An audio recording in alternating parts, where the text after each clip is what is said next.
Welcome back to the channel where we dive into spine-chilling horror stories and terrifying true tales. Tonight, we've got something extra creepy for you. A collection of hospital horror stories inspired by real events. These unsettling tales might make you think twice about your next trip to the ER. Trust me, you won't want to miss this.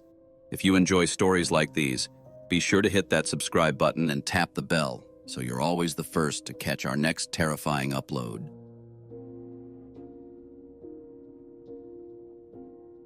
Hillside General Hospital in rural Pennsylvania was built in the 1940s during the height of World War II. At its peak, the hospital was a beacon of hope for the small community, handling everything from war injuries to childbirth. But in the 1990s, after several departments were moved to larger facilities, Hillside General fell into disrepair, operating at only partial capacity. However, locals still sought treatment there, and it became known as a place where time seemed to stand still. Many said the hospital itself never quite adjusted to modern times. John Morgan, a veteran nurse who had worked there for nearly 2 decades, was on the brink of retirement. He had always loved his job, but there was one thing that unnerved him: the eerie quiet that settled over the hospital during the night shifts. He had worked nights for years, but every so often, strange things would happen. Whispers in the empty hallways, sudden temperature drops, and occasional equipment malfunctioning for no reason. But none of those odd occurrences prepared John for what he experienced one winter night in 2004. The night started like any other. The ER was empty, the few remaining patients were asleep, and the skeleton crew of nurses and orderlies kept busy in the break room. John was making his rounds on the 3rd floor, which housed some of the hospital's oldest wards. Hillside's psych ward had been closed down in the early 1980s, but they never moved the patient's files or equipment. The entire floor was like a time capsule from another era. It was past 1 a.m. when John heard it, the sound of footsteps above him. His first thought was that one of the patients might have wandered off, but he quickly realized that was impossible. The floor above was abandoned. His next guess was that it was a security guard or maintenance worker, so he brushed it off and continued his rounds. But as he passed by one of the empty rooms, something made him pause. There, through the crack in the door, he saw movement, a figure standing still in the corner.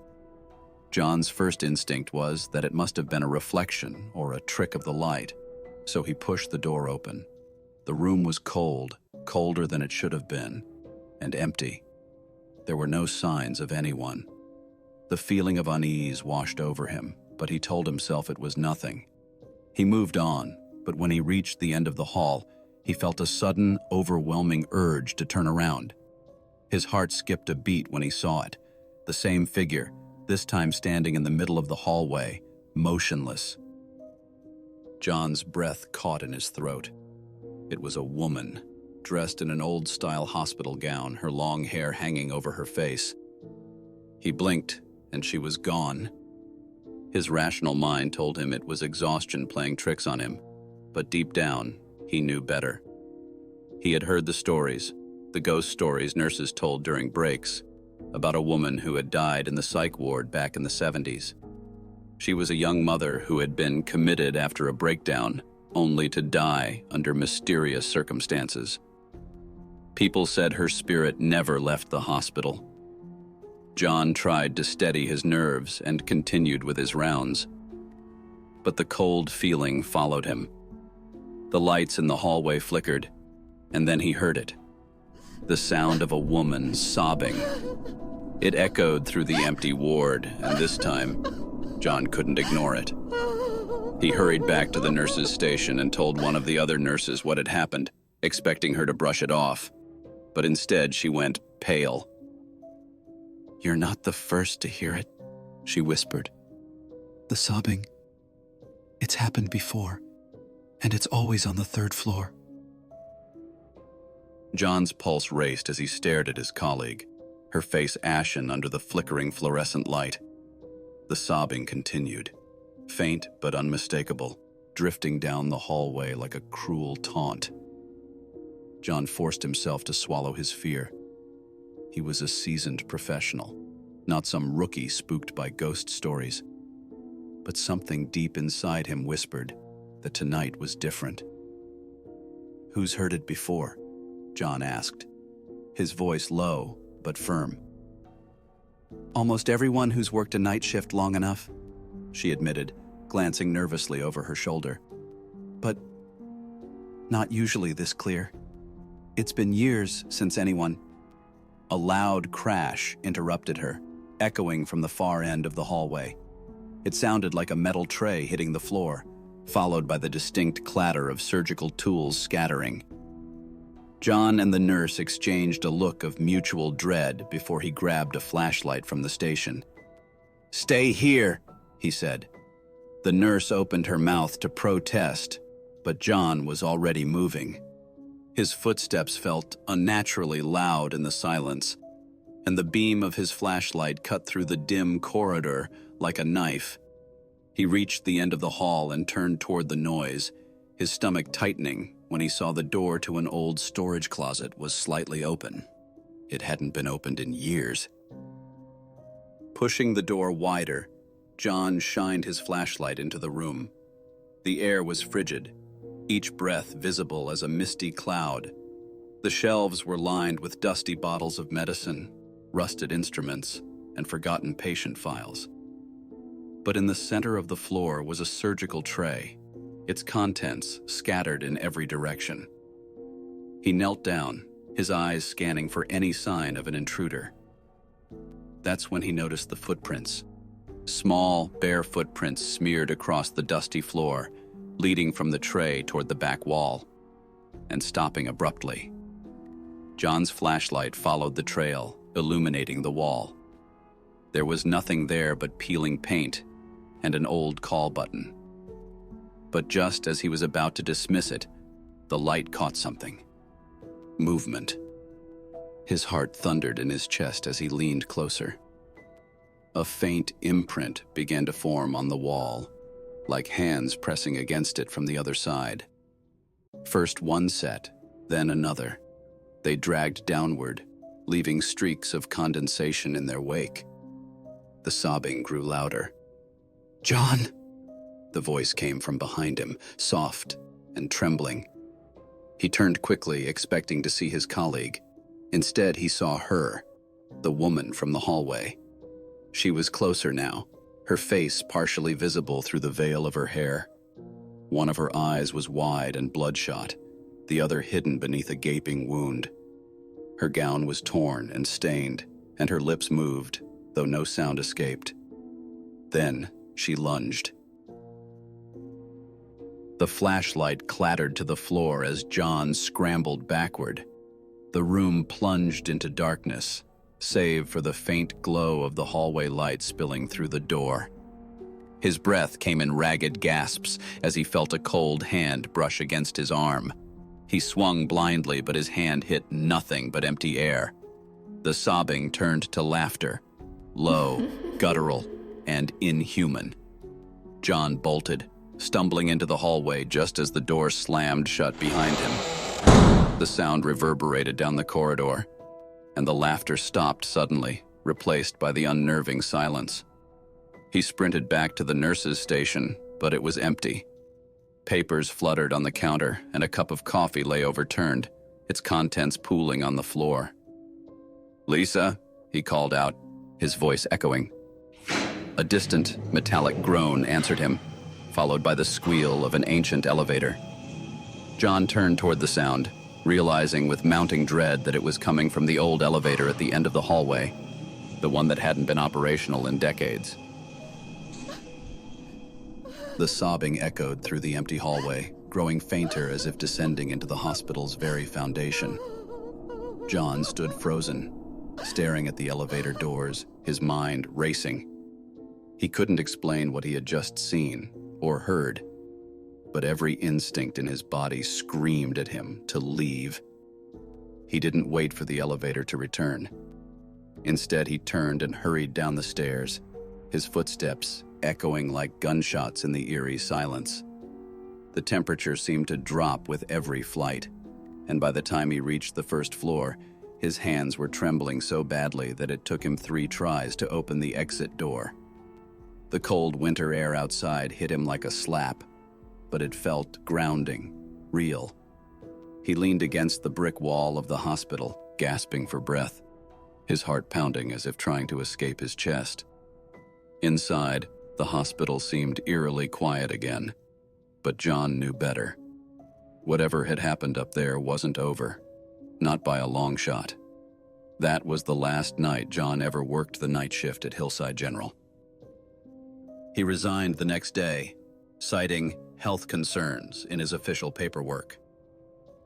He never spoke of what he saw to his colleagues, nor did he return for any of the retirement parties they tried to throw for him. He avoided the hospital entirely, even when friends or family members fell ill. Hillside General became a dark, unspoken chapter of his life, a memory he shoved into the furthest corner of his mind. Years later, Hillside was finally shut down for good. The once thriving hospital had become a shell of its former self, its peeling walls and broken windows a haunting reminder of its slow decay. Developers tore it down to make way for a strip mall, starting with the old psych ward. But even after the hospital was gone, the stories persisted. Locals swore they could still hear strange sounds late at night, especially in the dead of winter. People walking near the site of the old hospital claimed to hear faint sobbing carried on the wind, a mournful wail that grew louder the closer they got to where the psych ward had stood. Some said they'd seen a shadowy figure, a woman in a hospital gown, staring at them from the far end of the empty lot before vanishing into thin air. John heard these stories too, though he never spoke of his own experience. But every time he passed the site of the old hospital, his stomach churned, and he felt the icy grip of that winter night all over again. Deep down, he knew the truth. Hillside General might have been demolished, but it wasn't gone. Not really. Whatever haunted its halls was still there, trapped in the cracks of memory and stone. And some nights, when the wind howled just right, John swore he could still hear her, the sobbing of the woman who died on the 3rd floor, echoing across the town as if she were still waiting for someone to find her.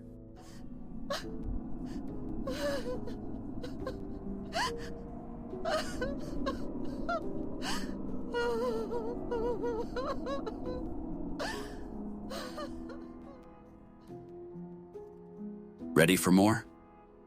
Before we step deeper into the darkness, make sure to subscribe for more chilling tales. The next story is waiting. St. Joseph's Medical Center in Ohio was known for its impeccable service and modern technology. But every hospital has its share of strange happenings. St. Joseph's was no exception. Over the years, staff members had reported peculiar occurrences: objects moving on their own, unexplained cold spots, and strange noises in the ICU.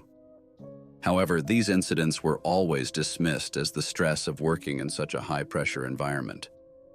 But in 2010, something happened that no one could explain, and it became the subject of hushed conversations in the break rooms for years.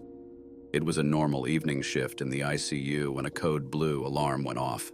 Someone had gone into cardiac arrest. The nurses and doctors rushed to room 312, where a middle-aged man, Mr. Peters, was being treated for complications following surgery. They managed to revive him after several minutes of chest compressions. But as they wheeled him out for further monitoring, something unusual happened. As Nurse Laura Gibson passed the nurses' station, she glanced up at the security camera monitor. Room 312, which should have been empty, still had a figure standing by the bed. At first, Laura thought it must have been a glitch. After all, she had just left the room, and there was no one there. But when she looked closer, her heart skipped a beat. The figure was tall, gaunt, and dressed in an old-fashioned nurse's uniform, something from decades ago. Laura's first thought was that it was someone playing a prank, but this figure wasn't moving. It stood perfectly still, watching the bed where Mr. Peters had been, almost as if it were waiting for something. Her breath caught in her throat, and she called over another nurse, Rachel, to check the monitor with her. Rachel's face went pale as soon as she saw the figure. "Is that real?" Rachel asked, her voice barely a whisper.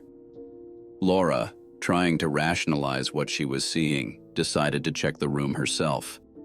She rushed back to room 312, flinging the door open, but found it exactly as it should be, empty. The bed was stripped, the equipment was off, and the room was silent. When Laura returned to the nurse's station, the figure was gone from the camera feed. Over the next week, the incident became the talk of the ICU. People started calling the mysterious figure the Code Blue Phantom. Some joked about it, but others weren't so sure. After all, there had been reports of similar sightings over the years, especially in room 312. Digging into the hospital's history, Laura found out that room 312 had once been the site of a tragic incident back in the 1950s. A young nurse, overwhelmed with guilt after losing a patient, had taken her own life in that very room. The legend of the Code Blue Phantom grew, and to this day, staff members occasionally report seeing a strange figure lingering in room 312 after patients have been resuscitated there. Some say it's the spirit of that nurse returning to watch over the patients she couldn't save in life.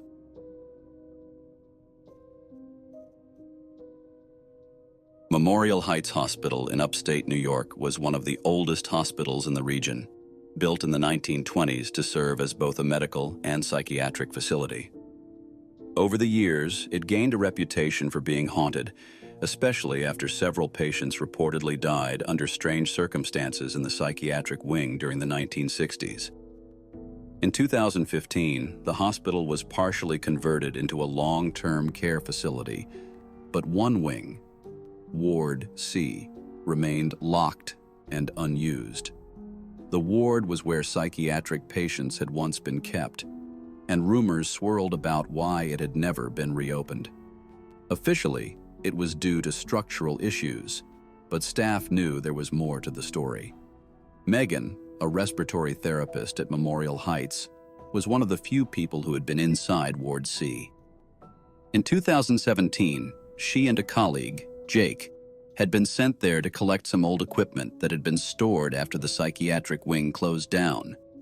The entrance to Ward C was blocked by a heavy metal door with a sign that read, "No entry," but they had been given special permission by the hospital's administration to retrieve what they needed. The moment they stepped inside, the atmosphere changed.